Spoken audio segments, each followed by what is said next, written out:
Hey guys, welcome back. Man, there are a few things we gotta talk about right quick. With the return of KG Beast, the recent death of Nightwing, and my far-fetched hopes of Tom King sprinkling a little Snyder on this later on. And it's a pretty far-fetched hope, which I'll get into in a little bit. Like, Tom, can I get a Dollatron one time? But if you're new to the channel, be sure to subscribe so you can catch the spills every week. And don't forget to hit that bell up top so we can squad up in the comments for the first hour.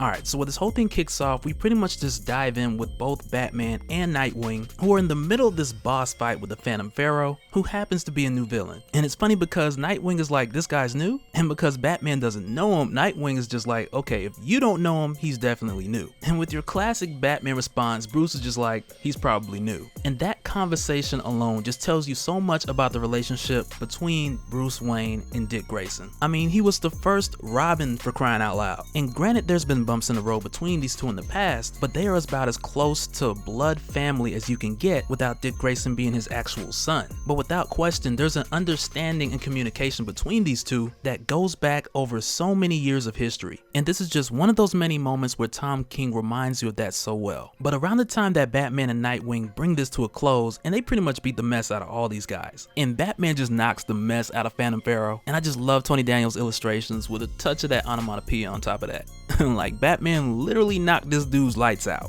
But it's also around this time at Gotham International Airport we have the silent return of KG Beast. And so now if you are unfamiliar with KG Beast, let me tell you real quick. So now KG Beast is an assassin from the KGB, and he's been around in DC Comics since like the late 80s, like mid 80s or late 80s, and he's recently appeared in your runs of Suicide Squad, but this guy is a monster. He has cybernetic enhancements throughout his body, superior hand-to-hand combat training. Even though one of those hands ain't quite what it used to be, this dude can still get it in. And just as a reference, going to Batman's most recent matchup with this guy, going back to All-Star Batman DC Rebirth, at a time when Bruce was trying to take Harvey Dent to get half of his face fixed, KG Beast finds them and beats the mess out of Batman. And at this point in time, Batman was going through enough trying to fight Two-Face just to try to save Harvey. But when KG Beast gets the drop on Batman here, he nearly kills him. And part of it has to do with Batman locking him away and pretty much leaving him for dead. So when KG Beast popped up, it was pretty much like, you know why I'm here.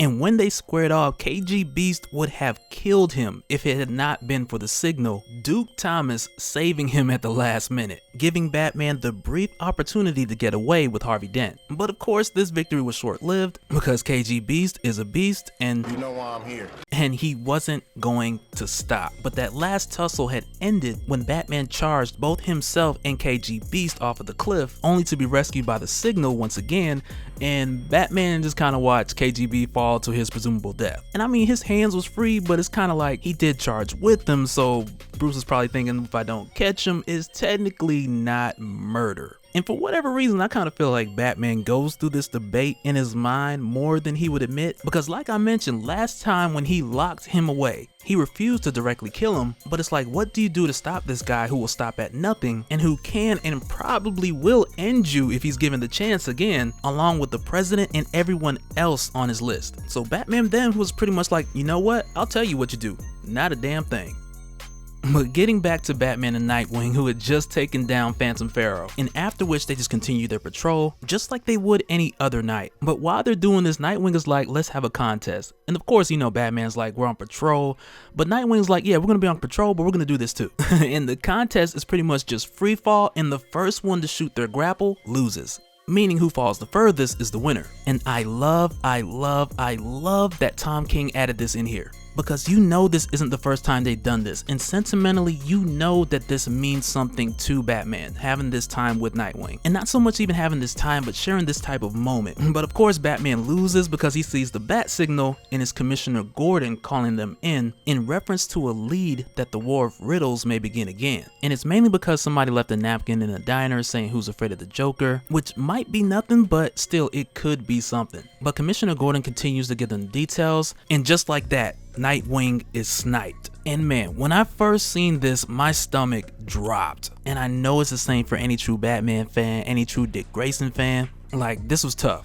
And of course, when we see who the shooter is, it was KG Beast. But at this point, Bruce doesn't know this, but it does not take him long to figure it out. But when he gets the Tommy gun just to get him to confirm a picture, Batman tells him to run just so he can whip a batarang around his neck and yank him back, just showing us that he's once again returned to that dark place, much like the time when he lost Jason Todd, who was presumably killed by the Joker. But after getting a positive match and combining that information with other witnesses who had seen him at the diner, and puts everything together with the vantage point, and he gets a positive match for KG Beast. And from what Bruce knows about KG Beast, that this guy is possibly the best. He was bred and trained to murder and then disappear. And for Batman really just using whatever resources he could just to track him down. And this leads him to Benjamin Turner, aka Bronze Tiger. He's trained with O-Sensei, Richard Dragon, like he goes back with the legendary fighters in DC Comics. But Batman comes here to get whatever information he can, really just kind of grabbing for straws in the fighters community. But Bronze Tiger tells him that nobody really knows KG Beast, not in our community, not in any community. In fact, whatever community that he's in, he usually kills it all. And KG Beast mainly operates like this because he doesn't want people coming around asking the kind of questions that Batman is asking right now. But Bronze Tiger does mention that there's one person left, and he's not even 100% sure, it's just word on the street. But Batman doesn't care, he'll take any lead at this point. And Bronze Tiger does tell him, but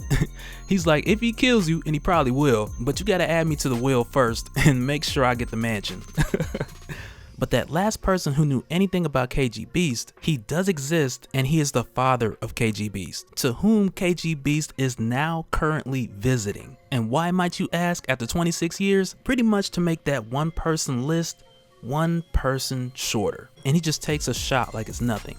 But also at this point in time, Batman, who has also gotten some additional information from another source who KG Beast kind of rambled off to when he was drunk, and he walks 300 clicks, which is roughly a little over 186 miles. And that's just from the town, and the terrain is too tough for vehicles. His last source, who said it was like 190 miles, but I'm just gonna make the assumption that he drove some of the way and just walked the rest. But that remaining distance that is undrivable, that he walked, fairly close to that 187 number if you kind of get where his mind is at. And somebody in the comments, check my math just to be sure, but I'm pretty sure it's like 186.4 or something. But for Batman, who walks nearly this 187 mile walk to find this isolated cabin that he only knows is there by hearsay, because a witness was like, yeah, I seen it, but this dude was there, he shot at me. It just shows you the determination and the desperation that he's come to at this point. And when he arrives at this cabin, man, like the little things that he does just shows you how much he's thinking of Dick Grayson. But of course, when he gets here, he's dealing with KG Beast, who nearly shoots him in the face when he walks to the door. And he catches him with a stray or two when he unloads straight through the door, just letting loose. But one of the things that Nightwing used to always tease Batman about was those grunts that he makes when he hits. And he very much does the same here when they get into it. But Nightwing also said, Bruce, you never say something funny when you hit somebody, because that was Nightwing's thing. But Batman would never do it because he always grunts. But for KG Beast, he always is like, every time he swings, every time he hits. That's his thing. And that's just the way it's been. Batman grunts and the Beast is always like, every time. Like the is his hard-hitting sound that he makes. But after knocking Batman to the ground, Tom King, you the man. But when KG Beast knocks Batman to the ground, Batman shoots him in the face with the grappling hook, all while mocking KG Beast and saying, Yo, now word to Nightwing, that was funny. But man, Tom King, this is just beautiful the way it comes full circle. The same thing, this cannot be a coincidence, the same thing that him and Nightwing would always play their game with. And when he hits KG Beast, he's the one who grunts. But that impact alone broke his neck. And he's still alive. And he's like, man, I'll tell you who hired me if you just get me to help. Which, mind you, is about 187 miles away. Damn, that's a long ass walk. But Batman just leaves him. Didn't kill him, but he didn't save him either. And for the record, I do believe had that been Batman with a broken neck, he would have found a way to make it 300 clicks in the snow. Because he's Batman.